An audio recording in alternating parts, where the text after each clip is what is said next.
Hello students, Jai Hind. Welcome to my channel G solution point. Well students, इस video में हम बात करेंगे डिस्प्लेसमेंट रिएक्शंस के बारे में।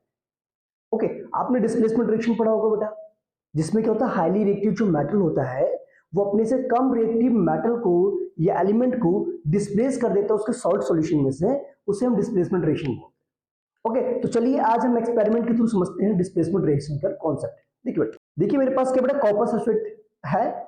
ठीक है, कॉपर सल्फेट लेता हूं मैं एक स्पैचुला।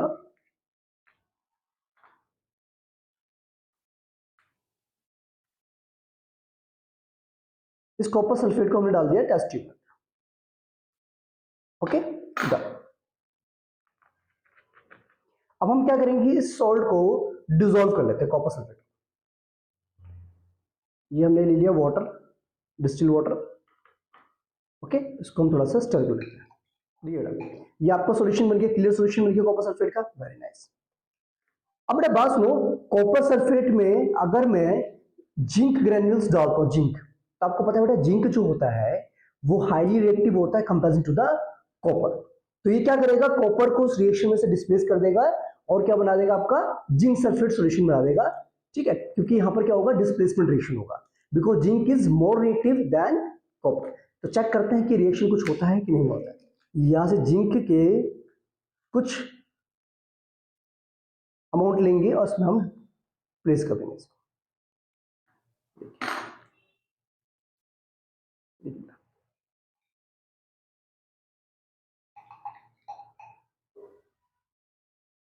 कलर जो था बेटा कॉपर सल्फेट का ब्लू कलर था, और वो चेंज हो गया आपका, देखो किस तरीके से हो गया। ओके, तो इसे कहते हैं बेटा डिस्प्लेसमेंट रिएक्शन कहते हैं। Zinc basically highly reactive metal था, उसने कॉपर को डिस्प्लेस कर दिया और ये बन गया आपका जिंक सल्फेट का सॉल्यूशन, और कॉपर डिस्प्लेस होकर के सेटल डाउन हो गया उसमें। देखो शायद थोड़ा वो दिख रहा होगा आपको। ओके, देखिए अब बच्चे मेरे पास क्या है, जिंक सल्फेट। देखिए अब मेरे पास क्या, जिंक सल्फेट सॉल्ट है, इसको आप फोकस कर लीजिए, जिंक सल्फेट सॉल्ट है मेरे पास। ठीक है, अब हम क्या करेंगे, जिंक सल्फेट का सॉल्यूशन बनाते हैं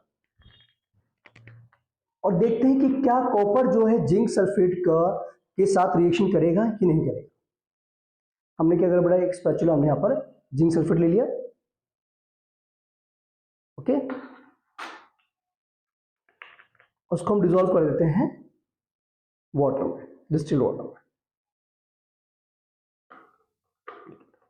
देखिए बच्चे, अभी जो आपका सॉल्यूशन बन गया बिल्कुल क्लियर सॉल्यूशन बना हुआ, देखो जिंक सल्फेट का जो सॉल्यूशन बना हुआ हमारा बिल्कुल क्लियर सॉल्यूशन बना हुआ है। ठीक है, ओके। अब हम क्या करेंगे कि इसमें कॉपर को ऐड करके देखते हैं बेटा कि क्या कॉपर जो है इस जिंक को डिस्प्लेस कर पाएगा कि नहीं कर पाएगा।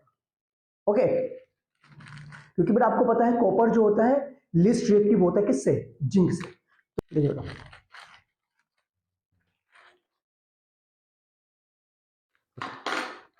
अब आप देखेंगे बेटा यहां पर कोई भी रिएक्शन नहीं हुआ, कॉपर वैसा का वैसे पड़ा हुआ है, कोई रिएक्शन नहीं हुआ। देखिए अगर ध्यान से देखें तो उसमें कोई भी रिएक्शन नहीं हुआ है। ऐसा क्यों हुआ, देखो कॉपर ऐसे कैसे पड़ा हुआ है, ऐसा इसलिए हुआ बिकॉज बेटा आपको पता है कॉपर जो है लिस्ट रिएक्टिव होता है जिंक से, इसीलिए यहां पर कोई भी रिएक्शन आपको देखने को नहीं मिली। लेकिन इस केस में क्या था, इस वाले केस में क्या, देखो बेटा आपको ना नीचे जो ब्राउन कलर की एक जो है ना रेजिड्यू मिलेगा, आप देखो, आप ध्यान से देखें इसको। कॉपर सल्फेट का हमने रिएक्शन करवाया था किसके साथ, जिंक के साथ। तो आपने देखा बेटा रिएक्शन होने के बाद इसका ब्लू कलर आपका चेंज हो गया, और नीचे जो है ना बेटा ये जो रेजिड्यू बचा, ये आपका ब्राउन कलर का थोड़ा सा पोर्शन होगा जो कि आपका क्या है, copper. Clear, done, that's good. Okay, तो यहां से हमें कंक्लूजन क्या मिलता है, यहां से हमें कंक्लूजन ये मिलता है कि जो हाईली रिएक्टिव मेटल होता है वो अपने से लिस्ट रिएक्टिव मेटल को डिस्प्लेस कर देता है। ये था बेटा हमारा एक्सपेरिमेंट आज का, आई थिंक आपको समझ में आ गया होगा। अगर कोई भी आपको क्वेरी होती है तो कमेंट करके जरूर बताएं। मिलते हैं नेक्स्ट वीडियो में, तब तक के लिए bye bye, take care and Jai Hind.